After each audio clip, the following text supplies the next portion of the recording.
ఈ రోజు నేషనల్ హైవేస్లు ఎక్కడా గుంతలే లేవంటే విధానమే కారణం. అలాంటివన్నీ వచ్చాయి. ఇంకో పక్కన మీరు చూస్తే డిఎస్సి మన పిల్లల ఉద్యోగాల కోసం మెగా డిఎస్సి పెడతానని మొదటి సంతకం పెట్టాను. రేపు జూన్ లోపల డిఎస్సి పరీక్షలు ఈ నెలలోనే ప్రారంభించి జూన్ లోపల ఉద్యోగాలు ఇచ్చి తిరిగి స్కూళ్ళన్నీ రీఓపెన్ చేసే లోపల కొత్త టీచర్లందరినీ పోస్ట్ చేసే బాధ్యత నాది. ఇంకో పక్కన ల్యాండ్ టైటిలింగ్ యాక్ట్ రద్దు చేశాం.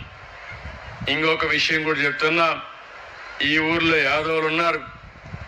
మీ జీవనోపాధి గొర్రెలు మేపుకోవడం, లేకపోతే గేదెలు కానీ ఆవులు కానీ మేపుకోవడం ప్రధానమైన వృత్తి మీకు. అదే మరి ఇంకొక పక్కన చూస్తే చేనేత కార్మికులు ఉన్నారు. వాళ్ళంతా మగ్గాలు పెట్టుకొని నేసే పరిస్థితి. అదే మరి చెట్లెక్కి కళ్ళు గీత గీసే గీత కార్మికులు ఉన్నారు.